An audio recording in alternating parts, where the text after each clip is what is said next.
Every now and then there's a makeup product that crosses my path that I end up loving, despite the fact that I would like to hate it. I'm gonna start with the product that inspired this video. It's actually the City Beauty City Lips Lip Plumper. I received this in PR when I went to Creator and Friends in Palm Springs. I've already disgraced it. I've already told you that I hate the way it smells. The smell is absolutely disgusting. It shouldn't smell like that. I smelled it. I made Hannah Louise post and smell it, and she was like, no, that's how it smells. And every time I would put it on, I'd be like, I hate this. And Kelly Gooch would be like, why are you putting it on? She was my roommate. So like we were always together, and I would always be like, I'm doing it again. And Kelly was like, no, stop, don't do that. And yet I was still doing it. I basically have been doing the same thing since I got home. Basically, I've been using it the way I've heard other people use it, as a prep step. Before I start my makeup or while I'm doing my like complexion and stuff, I will put this on my lips and it does nice plumping, but not a plump like in a way that a regular plumper does. It plumps like in a different way. I don't know how to describe it. Whenever I use a regular lip plumper, I just feel like everything gets swollen around my lips, red and puffy, but I feel like my lips don't get like red and agitated with this one. And I feel like my lips plump mostly from the inside of my lips, and it just makes it look really good. I use it today for prep. I also have lip liner on and a lipstick on. I also make them look bigger that way too. And I also just have naturally nice large lips. I know that. I love the effect of it. I don't love the smell of it. I don't like really the feel of it on my lips. Not that it hurts. Of the lip plumpers I've tried, the most neutral feeling lip plumper. Maybe a slight bit of irritation, but nowhere near like a Too Faced Lip Injection Extreme. Almost no sensation at all, but it does do something. I think it having both of those qualities is like rather incredible. The smell of it is bad. And then it feels like the brand was like, okay, this smells really bad, guys. Like, this smells so bad. We need to do something about it. And then they were like, add some vanilla. So there's like this sweet smell to it, but it smells wretched. I can't deny that. I have been really enjoying it as a prep step. The Chantecaille Luminescent Eye Shades. I pulled out the shades Elephant and Rhino because they're my two favorites. I do have a third one. These are very expensive eyeshadows. They're a single eyeshadow and they are so expensive. However, they look so good on the eye. They have an incredible amount of sparkle for what they are. When I think of luxury brands other than Pat McGrath, I normally think that I'm going to get something very smooth when it comes to a shimmer. And these are really smooth, but they also kind of have a lot of sparkle in them that is unexpected. And like in the right candlelit lighting, they're like so sparkly. They're so pretty and they perform really well. Now, I've had a Chantecaille quad before. I didn't feel like that was really worth it. It was expensive. The pans of eyeshadow were really small. And I feel like those shades in particular were like just weren't very good, but there's a lot of impact to these. They are like the perfect one and dones. No matter which shade you get, like you just have to make sure you get a shade that you would wear as a one and done. I don't wear a lot of baked eyeshadows. I'm fairly certain that these are baked and they just do something different. They're so smoothing on the eyes. If you have crinkly or creepy eyelids, I think these are going to look really good on you. A lot of people who have that kind of eyelid tend to avoid sparkles, but I don't think you have to in this case. I do use a glitter primer with them. They look fine without the glitter primer, but my eyes are really oily, so they kind of eat up anything anyway. When they do break down, which I don't think they break down for a lot of people, but when they break down on me, they do that really sultry, sexy thing. For something being this expensive, you expect perfection, and I'm not really even sure that they are perfect eyeshadows. They very much perform in a way that I like, so therefore I love them. I doubt that I'll be buying a ton more of these. I've had 4 of them and I've already gotten rid of one of the shades, and the reason I got rid of that one is because it was a lighter shade. I prefer my one and dones to be like a smoky look, and these two give me that smoky effect. I probably won't get something lighter again unless this shade looks really special. I probably won't, but don't count on it. The next product is also a newer product to me, and I feel like my relationship with this is fraught for a completely benign reason that I don't think is a reason that most people would have a problem with it, but it's the Merit Solo Shadow in the shade Studio specifically. Here's why. This made me change my mind on this product and I'm mad about it. The first time I tried this product, I tried the shade Nelson. I did not really give it a very favorable review. I didn't give it like a bad review either. I was just like, it's fine. But where this product really shines is if you buy a shade that really works for you. It's confusing because the last products I just talked about, the best version of this is a dark shadow. But for me, the best version of this was a light shadow, like the thing that's closest to my skin tone, because it looks so good. It blends so easily. It stays put. Like everything I want it to do. I feel like the gray shade was patchy and broke up on my eye. And I think because it was so disparate from my actual skin tone, I could tell a lot easier. So when this starts breaking up on my eye, I don't feel that I have that same issue. It looks good all day. I have oily eyelids and it will crease on me a little bit, but it does take a long time for that to happen. But I really love this as a first step for sparkly eyeshadows. If I'm just doing this in a sparkly shadow and I'm not building out any more definition, it's really great for that. It's a very specific product, and I think the girls who get it, and the girls who don't. I would also say probably the first time I tried this eyeshadow, when I was trying the shade Nelson forever ago, I feel like that was that transitional period where I didn't realize I didn't really like eyeshadow palettes anymore, and I was much more becoming a single eyeshadow person, or just like a 2 eyeshadow person. And so this really lives into that. I kind of hate this product because it makes me eat my words about the product, and I don't love that. It does also reinforce that I hate whenever a product feels like I'm having a different experience depending on the shade. I feel like that's very much what happened with this product. Also, I don't love the packaging on it. There's this clicking mechanism, and it's very hard to open. If you have dexterity issues, I don't even know what you would do. It's so hard to open. The same thing with my Trixie Motel cup. It's so hard for me to get the lid off of that, and I'm very mad about it. Trixie, send me another one. I didn't do this on purpose, but I am wearing my Trixie collab with Fashion Brand Company jacket. We're gonna start seeing my sweaters back on camera, which I'm so excited. I wore one for the last video, and it's like, wow, as long as it stays cool enough, I can start wearing my fall fashions, which I think you can just see more in frame. All of my hot weather fashions are just like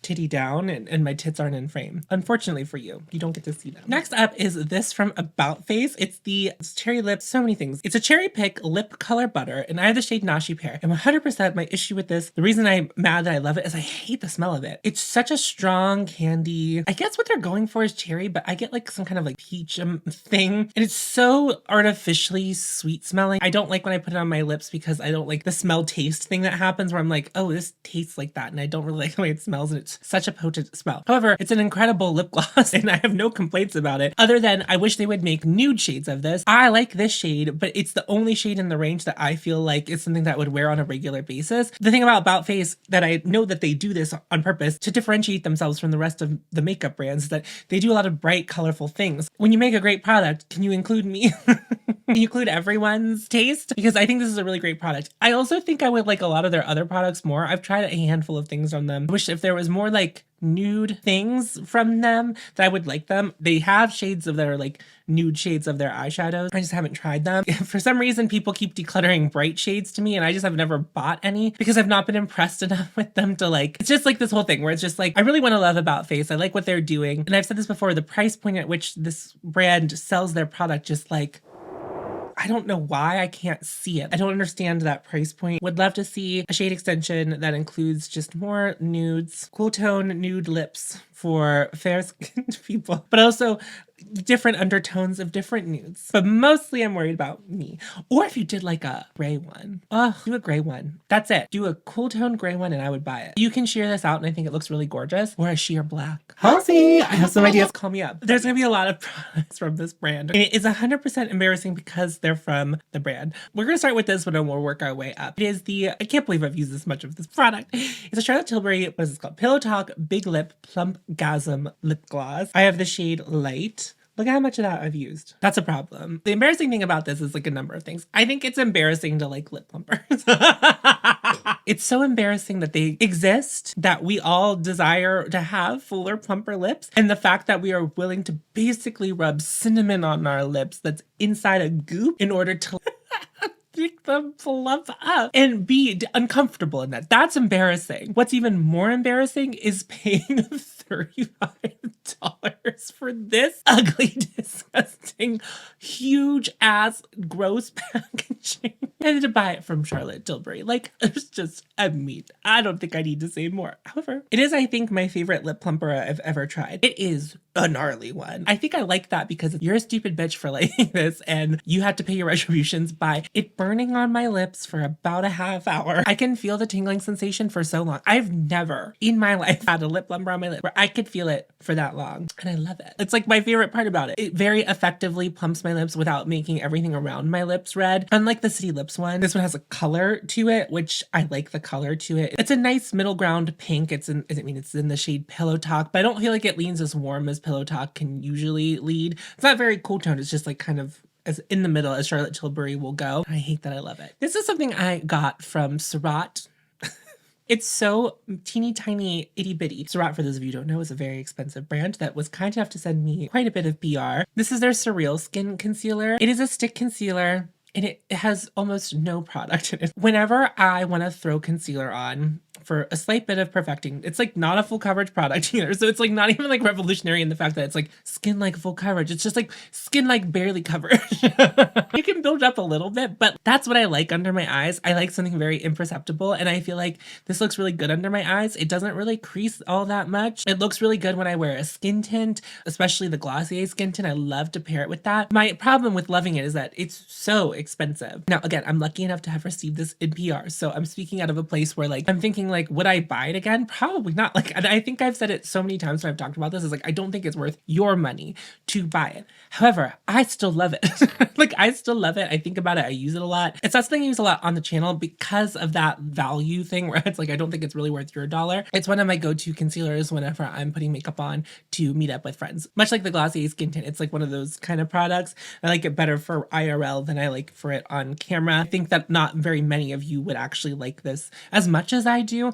And on top of that, it's a very expensive product. So derogatory. This one, it's gonna come up as a surprise because I feel like it made a liar out of me too, just like the Merit Solo Shadows. And it's the Prada foundation. I have had oily skin my whole life. I do think my skin is like doing something right now. We're turning, and I don't want to say that my skin's dry because I still think my skin is oily. I'm not really using a lot of actives right now, but my cheeks are doing the thing, which could be from allergies. I haven't been taking my allergy medicine. But your skin kind of changes in the summertime as opposed to in the wintertime. And when I tried this, it was like fall, winter last year, and every time I would use it, I just like didn't see the magic of it. I wanted to love it. It never really hit until this summer. I would wear this for like events. And I don't even know why I chose to put it on for an event this summer. Like I was going out or something and I put it on and it wasn't like immediate. In the middle of the day, I like caught myself in my selfie camera on my phone. I was like, okay, my skin looks so good. And I like ran to a mirror to like actually see what my skin looked like. Cause you know, the camera's doing funny stuff to your face.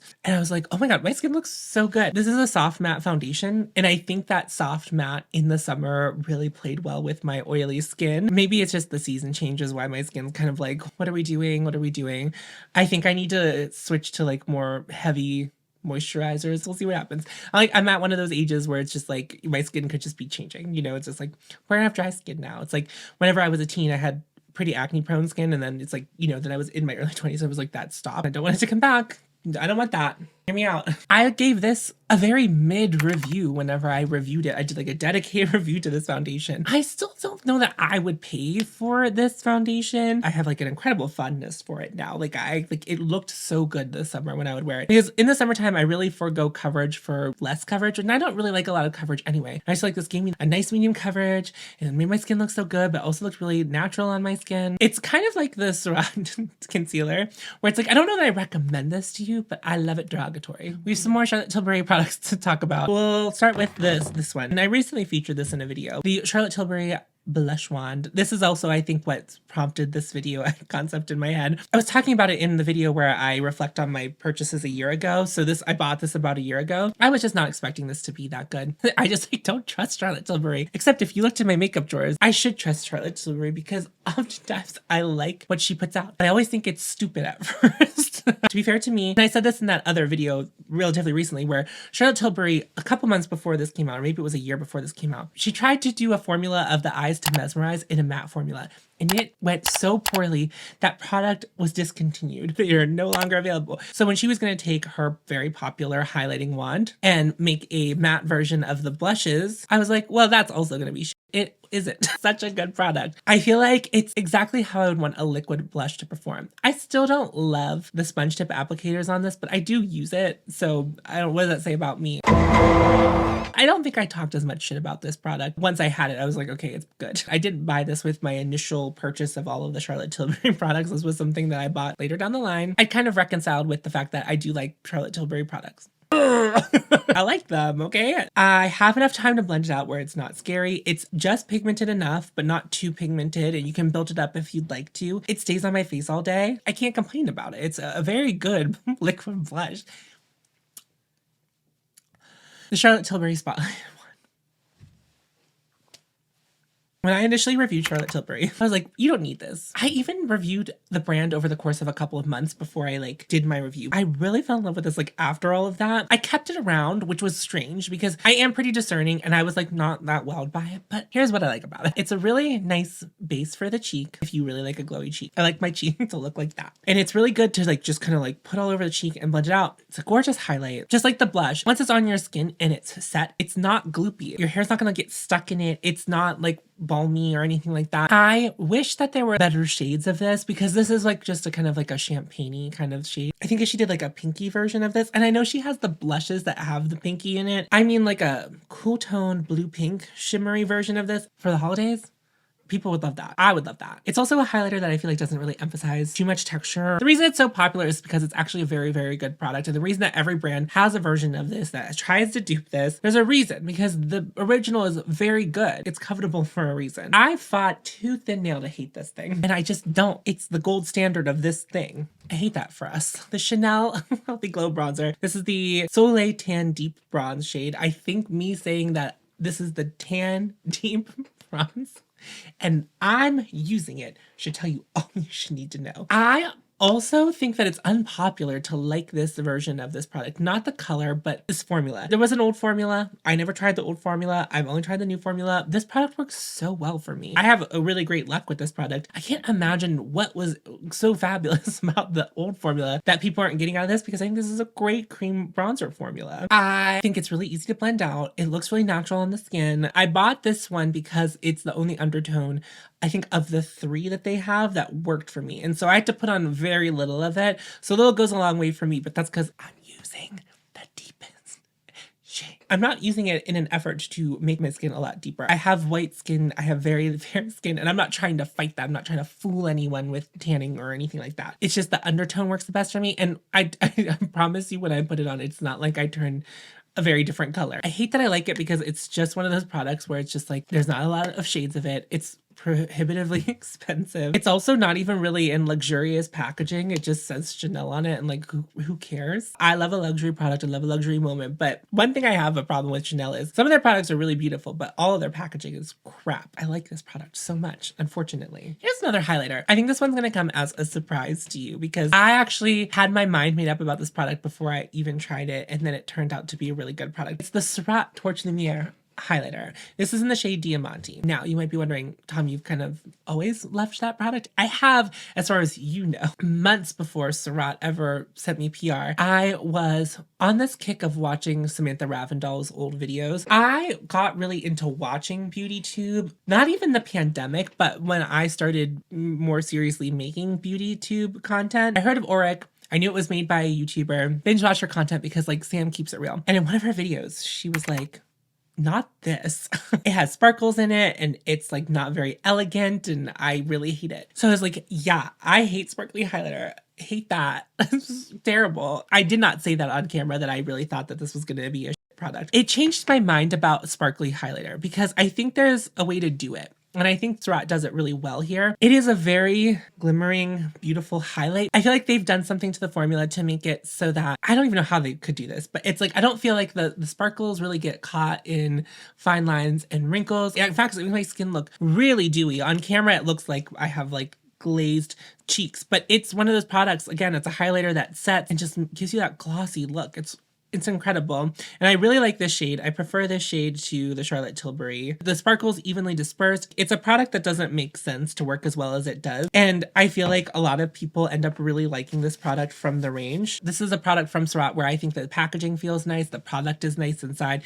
All the things align. So, you know, it does a lot of things for me. It's just like, I actually went into this product really thinking I hated it before I'd even put it on my face. But this has a lot to do with it being from the brand Charlotte Tilbury, but also it's such a boring eyeshadow palette.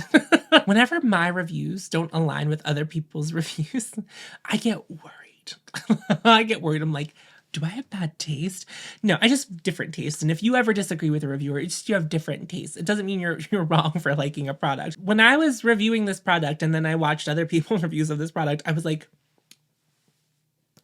what are you talking about? It's just like, this product isn't a perfect product for everyone, and I understand that now. But I love this eyeshadow palette. It was expensive. I don't think it should have cost this much money, but it's gorgeous. I love it, and I keep using it. I said it in my original review. I was like, this will be a great pickup on a sale. And that's like, I think only time you should buy it is when it's on a sale. And this one is interesting. I don't know that it's ever come across that I went in very skeptical of this product, but it's the Makeup by Mario Ethereal Eyes Palette, which is a staple product for me. I've used it when it was in stock. I used it that whole year it was out of stock on camera, and it came back in stock, and then it went out of stock. Like, they're not making it anymore, but now I think they're going to be releasing a cool toned version of it, which I just want to answer the question now before you ask if that's a real product, because it was like sneak peeked. Who knows? You know, if it comes out for the holiday season, I will be buying it to review because, and I just want to say this right now, I have been using this product for 2 years.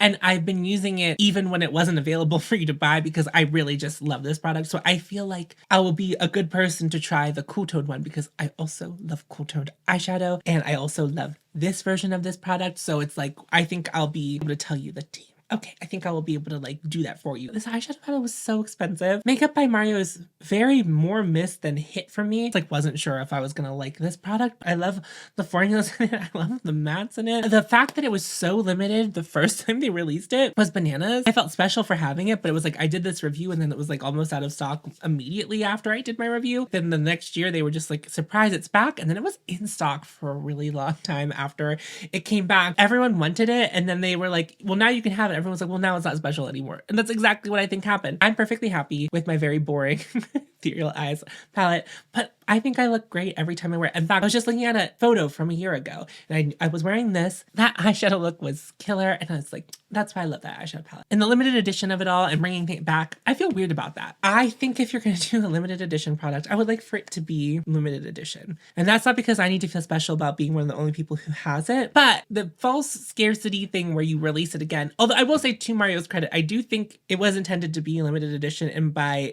his good graces, he released it again for those people who missed out on it. I think they did sell out again eventually. Like, it just took a really long time. It loses its specialness. People don't covet it as much because they're like, well, I could have just bought it, and then I chose not to buy it the second time. I would feel more special about it if it was only the one run. I'd feel more special about having it. I'm glad I have it, but it's also like, I want everyone to have what they want if it's in their budget. Do you know what I mean? Like, it's like, I would like for you to have the limited edition thing if you want it, but also it's just like, what's the point of making it limited edition if it comes back? And that's not a Mario specific problem. It's like every brand on the market. Those are all the products I love. Derogatory. Let me know in the comments down below some of the products that you like begrudgingly. You're like, I really wish I hated you, but it really works for me. I would love to know in the comments. If you are new to my channel and you made it all the way to the end of this video, well, thank you for making a gal feel real special. I know it's a big leap to get all the way through a video of a new creator, but you did it. What I like to do, I don't know why I just said that like that. Who was she? To vibe with a content creator that's new to you, get all the way to the end, it's a big deal. It's a big deal for me because you did it. It's a big deal for you because you also did it. And we did that together. Welcome to the parasocial relationship. My channel is mostly about loving my makeup collection as it currently is. I want to help myself and help you be more discerning about the makeup that we are buying. I do some reviews, and I do get PR, and I try to be as honest as I can about my experience with them and let you know whether or not I think it's worth the money. So if that sounds good to you, I would love to have you subscribe. Make sure you like this video. I'm on Patreon and I have channel membership. You can check those out linked down below in the description box. I do an additional video over there every month. It kind of varies, whatever I feel like making. It's very art major over there, I would say. So check that out if you're interested in. It's not a better way to support me. It's just a different way to support me. Thank you to everyone who's a current supporter. And thank you to anyone who's ever done it before. In my pinned comment, I do have a link to help families in Gaza if you have the means to help them. I also have a link to help families who were affected by Hurricane Helene. As I'm recording this, Milton hasn't hit, but I have, by the time it goes up, that will have happened. I'm just going to say here, I will also link to sources to help people who are affected by that. God, I hope you're all staying safe down there. If you have the means to support those causes, I would rather you support those causes before supporting me on Patreon or anything like that. Watching my videos is enough. And sharing them. If you donate to those, if you share my video, I would love for you to do that instead of donating to me. Donate to them, share my video. That's your donation to me. That's the end of the... What? I'm not even wearing nails. I just also want you to know that I did short myself this morning. Anyway, remember to follow your host and you'll find me. And I'll see you in a video very soon. Go forth. It's out.